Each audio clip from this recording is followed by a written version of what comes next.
Ombudsman Boying Remulla says former House Speaker Martin Romualdez may be behind the reported recantation of 4 so-called Maleta boys in the flood control probe. Mobile journalist Arles de Los Santos is reporting live for the details. Arles, go ahead. Taska pumutok nga kagabi itong pag-recant o pagbawi umano ng testimonya ng ilan sa 18 na Maleta Boys kung saan sila nga yung naglabas ng alegasyon nag-deliver umano sila ng mali-maletang pera sa iba't ibang mga personalidad para sa flood control scandal ng ating pamahalaan. At tatlo dyan yung may individual affidavit na sa Office of the Ombudsman, habang yung isa pa binawi naman yung kanyang testimonya sa kanilang isinumiteng joint affidavit. Ang sabi ng mga ito ay may pamimilit umano sa bahagi ng Office of the Ombudsman para pirmahan umano nila yung kanilang mga joint, yung kanilang mga individual affidavit. At inoferan din daw sila ng pera para nga sabihin yung mga alegasyon na ito. Pero Cheska, ayon kay Ombudsman Boying Remulla, si Romualdez daw ang posibleng nasa likod nito, yung kampo ng dating House Speaker, dahil kung sakali daw na mag-recant ang mga Maleta Boys ng kanilang mga testimonya, posible daw na sino raw ba yung manginginabang dito kundi si dating House Speaker Martin Romualdez, na makailang ulit na inanunsyo ng Ombudsman na nilulutuan ng mabigat na patong-patong na mga kaso kaugnay ng flood control scandal. Cheska.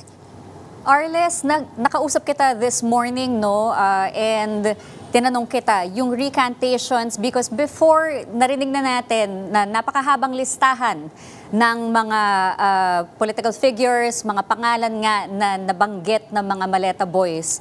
And yung isang main recantation nila was already Senator Loren Legarda. So yung tinanong ko sa iyo kanina na wala ka pa masyadong detalye, does this mean na lahat ng mga pangalan na nabanggit dati na-recant na, or were there only specific names na nabanggit nilang hindi nakasama? The way we see it, Cheska, ay may specific names pa lamang na nirecant yung kanilang mga testimony. Sinubukan natin na makuha yan sa Office of the Ombudsman, pero wala pa silang binigay na specificong pangalan kung sino-sino nga ba yung mga Maleta Boys na ito, at sino-sino yung mga personalidad na nakablanket doon sa kanilang mga alegasyon. Pero aabangan pa rin natin yan. Pero Cheska, kanina naglabas ng pahayag si dating Senador Antonio Trillanes, yung isa sa mga personalidad na sinabi ng Maleta Boys na dinelivera nila ng pera, at sinabi nga nito na iaatras niya na raw yung reklamo niya dito nga sa tatlong umano'y bagmen na ito na nag-implicate sa kanya sa flood control scandal. Kaya asahan natin na baka masundan pa yung mga individual na in-implicate na mga ito na magka-come forward kasunod ng recantation na ito. With the recantations, paano nito maaapektuhan ang kaso against former House Speaker Romualdez? At Cheska, ayon kay Ombudsman Boying Remulla, hindi raw nito mapapahina o mapapalakas yung kaso laban kay dating House Speaker Martin Romualdez, na sa ngayon ay nasa preliminary investigation pa lamang. Actually, wala pa nga tayong confirmation kung nakapagsumite na nga ba ang dating House Speaker ng kanyang counter affidavit kaugnay ng mga alegasyon na ito.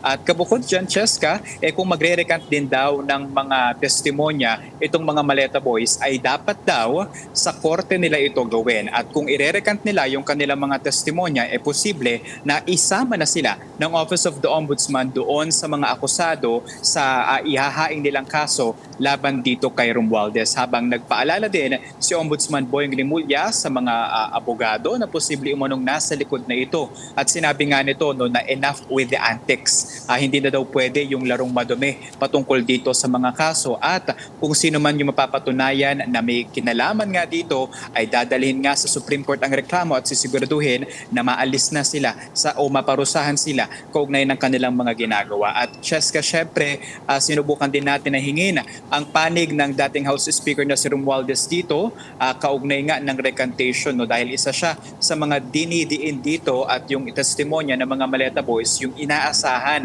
na magpapalakas sa reklamo sa kanya. At sabi niya, ipinapakita daw nila nito ng recantation at ng pahayag ni Remulla Remulla na may prejudice daw talaga laban sa kanya, no? At yung recantation daw ito ay nagpapatunay na totoo daw yung kanyang sinasabi na wala raw katotohanan at gawa-gawa lamang yung mga akusasyon laban sa kanya. Hindi raw ganito ang patas na paghahanap ng katotohanan at hindi raw siya magpapatinag at haharapin ang mga akusasyon laban sa kanya at poprotektahan ang sarili sa pamamagitan ng katotohanan, mga ebidensya at Okay. pawang katotohanan lamang. Arles, last question before we let you go. Kanina rin nakausap kita and you mentioned that Senate President Sherwin Gatchalian and Senator Erwin Tulfo were at the office of the Ombudsman.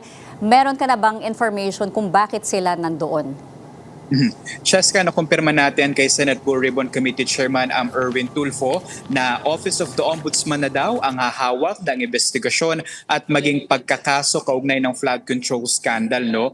Kanina tinanong natin kung ano yung kanilang magiging aksyon. Ayon kay Tulfo, i-turn over na raw nila yung mga dokumento na hawak ng Blue Ribbon Committee kaugnay ng flood control scandal at ayaw din daw nila, no, na mapornada pa yung ginagawang investigasyon ng Office of the Ombudsman. Kasi matatandaan natin, Cheska, na yung mga investigasyon at mga hearings ng Independent Commission for Infrastructure ay naipasa na, maging yung mga pangalan ng mga kongresista na nadadawit nga dito sa flood control scandal, maging yung mga tinatawag nga na contractors kahit daw yung kanilang mga kasama sa Senado at matataas na opisyal ng pamahalaan ay patuloy na sinisilip ng Office of the Ombudsman yung involvement dito. No? Kaya inaasahan natin sa susunod na mga araw maisusumite o maipapasa na itong mga dokumento na ito. No? Maging yung mga kaso na posibleng ang isampa ng Office of the Ombudsman. Pero kahit hindi na Senate Blue Ribbon Committee, Cheska, ang hahawak ng flood control scandal investigation, ayon kay Tulfo ay mayroon silang ahensya ng pamahalaan na iimbestigahan sa paparating na mga linggo. Hindi rin niya dinisclose kung ano yan, pero may kaugnayan daw yan sa public utility at ginagamit daw ito ng mga tao araw-araw. Okay, thank you so much, mobile journalist Arles de los Santos.